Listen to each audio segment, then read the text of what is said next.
Coffee. Coffee now!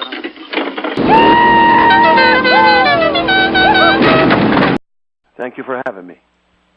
Walid, this is a big story. You claim that the Benghazi email chain, which I saw, we all saw this last week, we were shocked to see from Ben Rhodes that it was as clear as a bell that they were lying about Benghazi. But on the list of those who received it was a man named Mehdi al-Hassani. You claim he's a member of the Brotherhood, correct? Absolutely, yes, correct. And what role does he play in the Obama administration? Well, let's take the case. There's not only him, not only Mehdi al-Hassani. There was 5 Muslims, in fact, recipient. I've only investigated 1. You have Sharon Ahmed, who also known as Sharon Erdkamp Ahmed. You have Salman Ahmed. You have Aisha Saber, who's Susan Rice's subordinate and the U.S. representative to the United Nations. Then you have Mehdi Kan'an al-Hassani, who's the man we're speaking about. So I decided just to investigate 1 out of all of them and find out. Al-Hassani was a leader in the Muslim Student Association, which is a Muslim Brotherhood front group. Al-Hassani's affiliation with Islamist groups, the proof is found in a document published by the Islamic Institute of Boston. The document is entitled Participants at the Citizen Dialogue Group. One of the participants of this U.S. State Department initiative is none other than Mehdi al-Hassani. On his bio, he states that he was a student of the George Washington University, who was president of the Muslim Student Association from 2005 and 2006. Of course, these guys become interns, just like, the assistant to Hillary Clinton, Huma Abedin. They love to become interns in the White House. They apply to become interns. Hold on, Walid, you just mentioned something in passing. Hillary Clinton's executive assistant was the wife of Anthony Weiner in New York, correct? Absolutely, yes. Is she still the wife of Anthony Weiner despite his sexual problems? Yes, of course, she publicly forgave him, but the question is, why is she allowed to marry him in the first place? That's what I'm asking. If she's a devout Muslim, why did she marry a Jewish man to begin with? How is that? What was that about? Well, most Americans do not view the Arabic of what comes out of the Muslim Brotherhood. The number 1 spiritual leader of the Muslim Brotherhood is none other than Sheikh Yusuf al-Qaradawi, who in his thesis, it's a huge thesis, that began in 1989 in the U.S., working with other Islamists in the U.S., to create what they call Islamic muruna. Muruna means stealth. And in this stealth, the definition of muruna is to sanction prohibitions. And one of the prohibitions they sanctioned is a Muslim woman marrying a Jew or marrying a Christian for the sake of advancement of the Muslim Brotherhood causes. Now, oh my God. Wait, Walid, I've got to absorb this, and I do this for a living. You are alleging on this national show, The Savage Nation, that Hillary Clinton's assistant, I forget her name. Honestly, I forget her name. I don't carry it around. Yeah. Is actually a double agent? Well, she has to be, because not only she was involved in the Muslim minority affairs with her father and her mother, she was basically doing the newsletter for them in the magazine and so on and so forth, but her brother also was involved and also sits as an employee working with none as other than the spiritual head of the Muslim Brotherhood, Sheikh Yusuf al-Qaradawi. We established this from court documents from Great Britain, in which he sits in the major university, the Oxford. Hillary's assistant, Abedin, her father, was he a bigwig in the Muslim Brotherhood? Not such a bigwig only. He was one of 25 who constructed the entire manual that was issued by the Kingdom of Saudi Arabia, the Wahhabists, in how to infiltrate and why we must destroy the non-Muslim countries, especially in the U.S. And speaking about the U.S., they had a special injunction there that the U.S. is basically occupied by Jewish Zionists and how to destroy the Zionists. They're their biggest problem. And this has all been established, I showed even from the manual themselves. It was even approved by the King of Saudi Arabia at that time. And he was. So wait! I got to let my audience follow you, Walid. I can follow you because I've had you on before and I've read your website, SHOEBAT.com. You are saying, amongst other things, that the leaked email about Benghazi is a smoking gun email, because on the chain of those who received it is a member of the Muslim Brotherhood who works for whom? Who does Mehdi al-Hassani work for? Well, it is, what we do know, he was the president of the Muslim Student Association. Who he works for, we do not know. There's still mysteries involved in this man. But why would Ben Rhodes, high up inside the Obama administration, special assistant to the Office of the Chief of Staff, National Security Council staff, why would he include this unknown man, Mehdi al-Hassani, in a very sensitive email? What do you think that's about? Well, he works for the president. He's a consultant for the president. And so he, legally receives this email.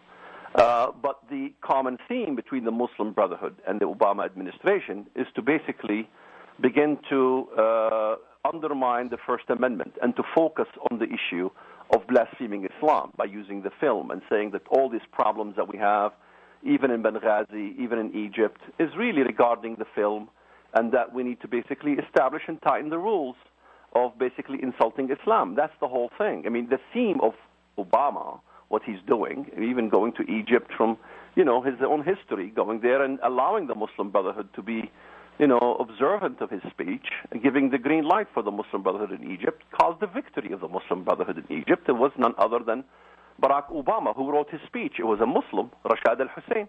Rashad al-Hussein is known with checkered past as well, being, affiliate with Muslim Brotherhood operatives and being sympathetic to terrorists. Waleed, can you explain this to me and my audience, Waleed? Shortly after the Muslim Brotherhood was overthrown by the Egyptian military, the Obama administration took the side of the Muslim Brotherhood, and none other than the turncoat lunatic John McCain went to Egypt and lectured the Egyptian people that they should restore the Muslim Brotherhood. Can you explain what John McCain's role is in all of this? That's very difficult to explain because John McCain is a Republican. He's supposed to be conservative. That I do not know. It's very difficult. Your guess is be as good as mine. My guess is that he's brain damaged, and that he doesn't even know what he's talking about. And somebody told him, "Oh, John, go over there, Senator, and tell them to respect democracy. That they elected the head of the Muslim Brotherhood, and that's what's important is the election, not the results of the election, but what's important is the election." The very same people who say that what's important is the election and the process don't seem to respect what's going on in Ukraine because that's a result of the overthrow of a duly elected president, isn't it? Well, that's very possible. I only could study the Middle East and tell you what goes on in the White House when I see Islamic names being copied into these emails. And that's usually always an Islamist infiltration in the White House, which, I know Bachmann brought this issue up and she was condemned for it. You bring this issue up, I bring this issue up. We're basically ignored because nobody wants to insult Islam. Nobody wants to basically look into the president himself. Remember, the email must have been ordered by the president. It couldn't have been ordered by anybody else. You mean the email that came from Ben Rhodes after Benghazi, September 14, 2012, said this: here are our goals.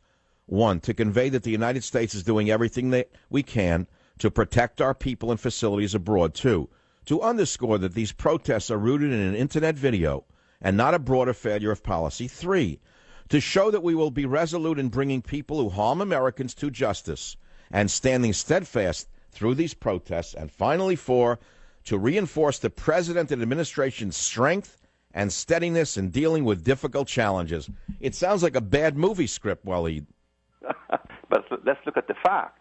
The facts state that the State Department, CIA officials, and the reporters have explained within 24 hours after the Benghazi attack. They explained what? They explained that it was a terrorist attack, a planned terrorist attack. The FBI was already dispatched. The background briefly by the State Department on September 12th reiterated that this was a coordinated attack. The CIA, in whatever version of talking points, also generated the same issue and never mentioned any video. Then all of a sudden the story changed. So we know the CIA is innocent, even though that they blame the CIA for the misinformation. So we know that the truth have changed. We know Ansar al-Sharia was involved. In fact, even the Libyan government have captured a few of these terrorists and linked them to Ansar al-Sharia in Egypt.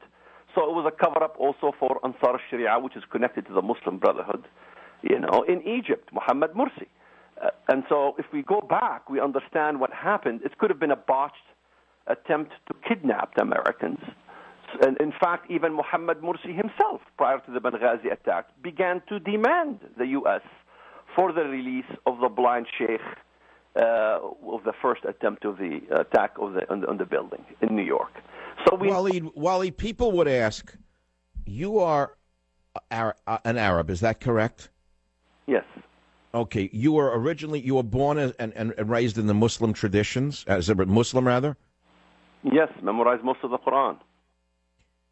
And you were a member of the PLO, a member of the Muslim Brotherhood. You are now a devout Christian who tries to save Christians around the world. Is that all true? Absolutely true. No matter how much they try to attack me, I still exist just like you. The CNN tried to attack me. Everybody tried to attack my past. It's impossible to do so. In fact, I'm not fully Arab. I'm half American. My mother was basically abducted for 30-some years, living in the Middle East, couldn't make her journey back until I became Christian in 1994. Then I ended up rescuing my own mother. So I have a personal history that shows the suffering of an American woman. And most Americans don't realize the problem. In 55 some Muslim countries, none of them are signatory to the Hague Convention, which is the message to the girls. If you have a Muslim boyfriend and you decide to get married with him and he takes you to any country like Libya, Iraq, Egypt, you can kiss your country goodbye. He has the right, by Sharia law in those countries, to keep you against your will. And we have a major infiltration in this country. It's in our backyard, Michael. It's in our backyard. It's in our government. It's in our FBI. It's everywhere. Just looking at this one man, Al-Hassani, he's been involved in the Islamic Society of Boston Cultural Center, which was, by the way, founded by Abdul Rahman al-Amoudi, a known terrorist. And by the way, Tsarnaevs, the bombers, the pressure cooker bombers. Hold on now. This is very important. You are telling us in your article that the Fort Hood jihadist, Major Nidal Hassan, you are telling us that the Tsarnaev brothers, you are telling us that these terrorist events in this country, on our soil, that have occurred under the watch of this president, you're telling us that they're related to the Islamic centers? Absolutely. Tsarnaevs attends the same mosque as Al-Hassani, founded by Abdul Rahman al-Amoudi, who's a known terrorist. And not only Walid, this is amazing. You're tying so many things together.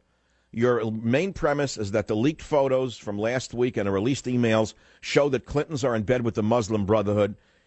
What you're saying deserves the attention of the world. We'll come back right here on the Savage Nation. The phone number is 855-407-282. If anyone cares to ask Walid a question or challenge his allegations, 855-407-282. We'll be right back.